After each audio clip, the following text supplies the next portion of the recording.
You failed Canada. You ruined. Justin Trudeau has always managed to hold on, no matter the scandal, no matter the fallout. That could all be different this time around. He's delusional if he thinks we can continue like this. I think the only path forward for us is to choose a new leader.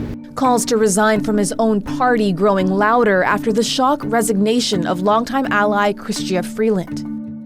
There's a huge hole to climb out of for the PM now. It has been death by 1,000 cuts. So what could happen next for a prime minister and country mired in political crisis? So much of that depends on Trudeau himself. People have been trying to write him off for a while, so it might be premature to say that he's completely finished.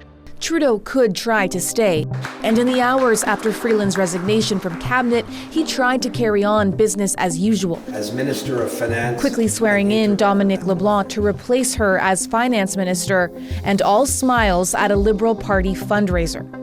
I love this country. I really do.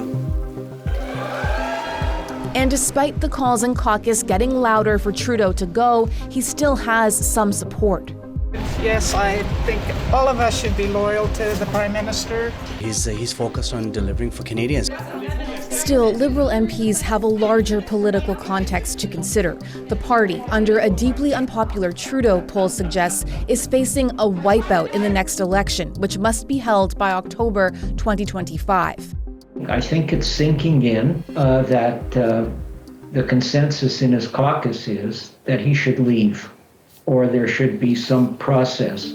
If Trudeau did step down as party leader, it would trigger an internal contest to replace him, with someone new to square off against Conservative leader Pierre Poilievre. If you hire clowns, you get a circus. And the NDP's Jagmeet Singh. He has failed. He has to quit. But there's no official party mechanism to force Trudeau out.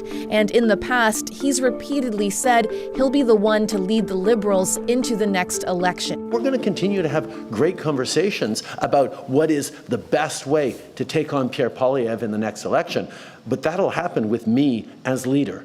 So instead of moving aside, Trudeau could call an early election himself, or even prorogue or pause Parliament after the weeks-long winter break in an effort to reset.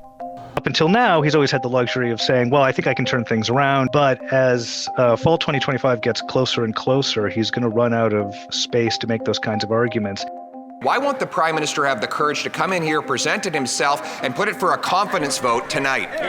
There's also the looming threat of a non-confidence vote, potentially toppling Trudeau's minority government in the new year, infighting or not. Whether it stands depends largely on the NDP's willingness to keep propping it up. Justin Trudeau has to go. He has to resign. And because of that, all options are on the table.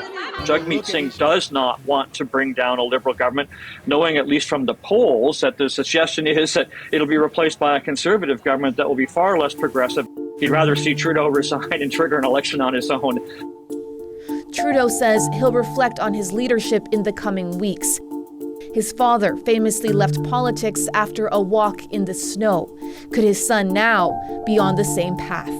The basic principle of crisis management is you get to the end state as quickly as possible, right? And in this scenario, the end state, I think, is likely the Prime Minister will not be the leader of the Liberal Party or the country within the next 3 to 4 months.